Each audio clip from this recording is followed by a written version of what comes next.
In this video, I will be explaining why the Republican Party will most definitely win the Senate in 2022 and why nobody can disagree with me in good faith. And quite frankly, there is no area for debate on this. This is going to be a very easy win for the Republicans. And I'll break it down, to the very minutia. Every little detail is going to be covered, okay? Every truth will be found out, okay? Now, bear in mind that we do have many different things going on in the country that may seem like, okay, the Democrats are really going to beat the Republicans in this midterm. Said nobody ever, okay? So the point is that this is going to be an easy win, and if you don't think so, then you're wrong. All right, so now that we have a lot of the safe states out of the way, I'm going to just tell you right now that Maryland is going to go blue for sure. Larry Hogan, I'm pretty sure, is not running for that, nor should he. All right, so we just dodged an obese bullet there. The next state we're going to be talking about is Illinois, which I had no reason in not filling out prior hand, okay? The next thing that we are going to be filling out would be Iowa. Iowa's going to go safe red with Chuck Grassley. Believe it or not, yes, he's old, so what? Get over it. Next is going to be Kansas. Kansas might be slightly competitive in the governor's race, as I talked about yesterday, but not today, son.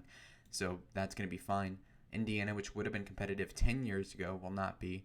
Another state that we're going to be talking about is Alaska. Alaska has a Senate primary with Lisa Murkowski, who's a rhino and hates Donald Trump. We're going to see her get ousted.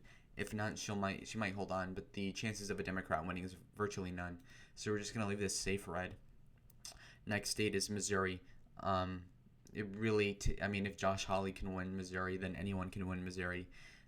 That was an insult against the Holly Bros on Twitter. Go fuck yourselves. You guys are annoying.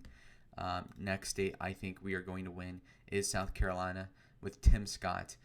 Tim Swain is some guy with tattoos who is balding who is supposedly America first. And to him I say, I don't care and you're washed. So BLM supporting Tim Scott will win, unfortunately, but that is that. Then we have the next state of Florida. Florida will go red. I think Ron DeSantis will win the governorship, as well as I believe Marco Rubio will very easily win the Senate, given that he did easily win it in 2010, 2016, and now in 2022. And it should be by a safe margin. I don't see them, and by them I mean the Democrats, okay? I don't see them being competitive at all, to the extent that I think that they are even trying to win this race. They're going to get their asses blown out, no homo. So just with that fact being stated, I'm going to move on to the state of Ohio. Ohio has a primary with Josh Mandel. Inclusively, I'm going to add Josh Mandel with, what is his name? Jane Timken? That's a girl. We have, that fat fuck. JD Vance. Very chubby face. Very dislikable. I do not like the guy. And in fact, we're going to be talking about how he's going to go around and simp for Peter Thiel, who's a sodomite, and get $10 million in funding and still not be as based as Blake Masters, believe it or not. And with that incoherent statement, I'm going to say that whoever becomes the nominee for Senate in Ohio is going to win it by a safe margin. Why? Well, in a D+4 environment, Donald Trump won the state by 8. If you add that logic to a Republican that is not as cool as Trump, he should win by 11. So we'll put that there. Next state we're going to be speaking on is Pennsylvania. Pennsylvania is more competitive than North Carolina. So we will say North Carolina will go likely R. I feel like the Democrats will put up a mediocre candidate against Ted Budd, who's Trump endorsed. But ultimately, Ted Budd, who is a solid MAGA Republican, will win easily. Hopefully the Democrats spend a lot of money on this because they are not going to keep the Senate, and they definitely will not flip the seat from Richard Burr and the Republicans in general. Anyways, the next thing I'm going to be mentioning is Georgia. Georgia might seem like it's trending away in a pace that is not sustainable at all.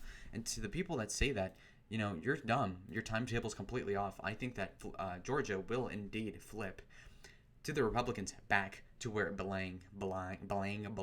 Okay, it's a fact.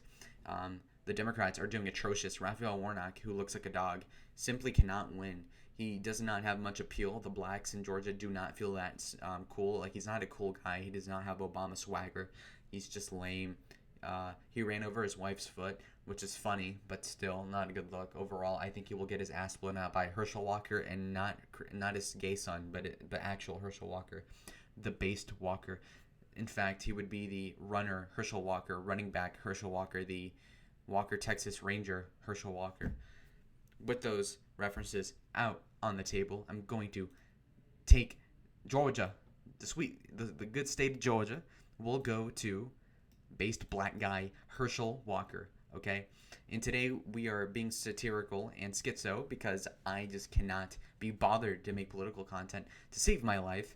But here we go. Lean R. I'm gonna be generous to the Democrats. Hey, maybe you won't get blown out. All right, maybe you won't get destroyed. Maybe you'll lose by 4. But the national environment is just really negative. If in a D+4 environment, Donald Trump more or less ties in Georgia, what makes you think that we're not going to win Georgia by more than 2? It would have to trend over 10 points to the Democrats from 2020 to 22 for it to go Democratic. Because I am assuming that 2022 will be an R+8.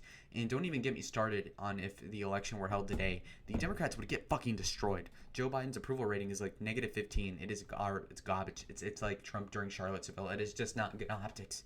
Everything is not going well. The inflation, bro. Look at the gas. This guy has dementia. It's over for Biden, bros. If there were any to begin with, it is over.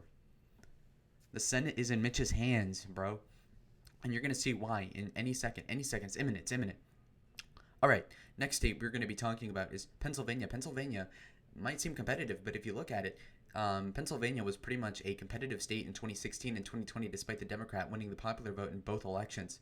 With that being said, it would be really clear to me that, barring something crazy happening to the Republican nominee, who we don't know who it is at this moment, they're going to win by a likely margin. Fuck it, why not? I think Lane is going to play it safe. Now, if the election were held today, I think we'd win it by like 9. But because it isn't, we're just going to assume that the Democrats will get it closer as the election becomes more polarized and not just about Joe Biden's lack of presidential quality.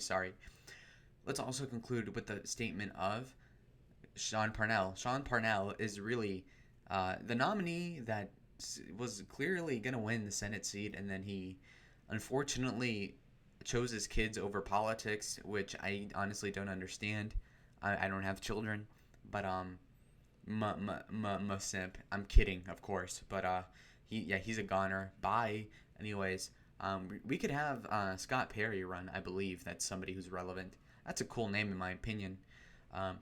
So yeah, that should be pretty easy. We're running against the big ugly men. People say Big Ben. I say big ugly ass. What even is his name? Fetty? What is it? Fetterman. John Fetterman. Ugly. Amy Winehouse looking ass. Side bitch, he calls his wife. Anyway, we are going to be mentioning New Hampshire. New Hampshire might seem kind of close, kind of not. It's kind of wavering because I personally was optimistic about Chris Sununu running because he is very popular as governor and therefore would be able to win the Senate seat 100% of the time in New Hampshire. But because he's being a bitch, he decided to run for governor, which I find kind of interesting.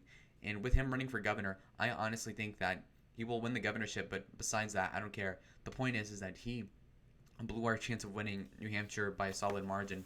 Now it's a kind of a swing state. And with that being said, I think that since Donald Trump lost New Hampshire most recently by allegedly like 5 or 6%, I could conclude with an R+8 environment that we could win New Hampshire by a lean margin for the Republicans. Jean Shaheen, or whatever her name is, the blonde lady, is not too popular from what I understand. And I'm pretty sure that's the one we're running against. I could be wrong, but I honestly don't care. The point is that any standard Republican generic candidate will be able to win. If we run Corey Lewandowski, I think he's a surefire way to win the state by a tilt margin because he appeals to the Trump people minus some of the more moderates in that coalition. But besides that, I don't see him as doing much better than Trump in the state. But that's okay because it is going to be low turnout and a red wave, so that should more than be enough to carry any Republican over the line in New Hampshire. Believe it or not, the next one we are going to be talking about in this case will be Wisconsin. Wisconsin is going to be a very easy state to keep Republican. Whether that be Ron Johnson, who is running, or Nicholas, whatever his name is, we are going to see a very easy election. Trump virtually tied there in a D+4 environment. With that being said, it should be very easy for us to win. I'd say a lean margin just to play it safe. In 2022, things might get tighter. Maybe the economy isn't so damn awful. Maybe the gas prices go slightly worse, and somehow Joe Biden de-ages by 5 years. Using that logic, I think we would still win Wisconsin for sure. The fact is the Democrats do not have an appealing message to the working class, and their idea of a working class is some trans Starbucks employee, and those fags are not getting close to power or even voting at the numbers they need to flip a state like Wisconsin from the Republican hands to the Democrats. That was ironically said. Okay, next state, Nevada.